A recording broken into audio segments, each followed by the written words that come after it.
महापौरांचा सुरेल अंदाज सोशल मीडियावर व्हिडिओ व्हायरल। महत्त्वाच्या जबाबदारीच्या पदावर असतानाही आपल्या छंदांना न्याय देणाऱ्या कोल्हापूरच्या प्रथम नागरिक महापौर रूपाराणी संग्रामसिंह निकम सध्या चर्चेचा विषय ठरले आहे। त्यांचा एक अनोखा आणि उत्साहवर्धक व्हिडिओ सोशल मीडियावर वेगाने व्हायरल होत आहे। दिनेश माई फाउंडेशन प्रस्तुत म्युझिकल सेलिब्रेशन या कार्यक्रमात अविट हिंदी गीतांची सुरेल मैफिल रंगली होती। या कार्यक्रमात महापौर रूपाराणी निकम यांनी स्वतः हातात माईक घेत प्रेक्षकांसमोर गाणी सादर केली।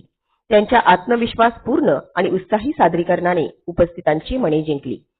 विशेष म्हणजे एका जबाबदारीच्या पदावर असलेली व्यक्ती इतक्या मनमोकळेपणाने आपल्या छंदात रमलेली पाहून नागरिकांनी आश्चर्य व्यक्त केले आहे। हा व्हिडिओ सोशल मीडियावर झपाट्याने पसरत असून अनेकांकडून सकारात्मक प्रतिक्रिया मिळत आहेत। नेतृत्व आणि कला यांचा सुंदर संगम, महापौरांचा हा वेगळा अंदाज प्रेरणादायी, अशा शब्दात नेटिझन्स त्यांच्या कौतुकाचा वर्षाव करत आहेत।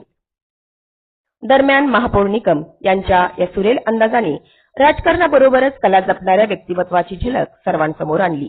महापौरासह गायक गायिका सुनीता कुलकर्णी, उदय पाटील, नीलिमा देशपांडे, स्वाती पांचाळ, जयश्री पाटील, अंजली दुर्गार्ड, स्मिता जाधव, राजश्री जाधव, झाकीर स्वार, अजित कांबळे, संजय दीपंकर, डॉक्टर मुकुंद मोकाशी, प्रताप भोसले, विजय कुमार पवार, रघुनाथ लष्करे, रमेश लोंढे, स्नेहल कुमार मणियार यांचेही स्वर उमटले।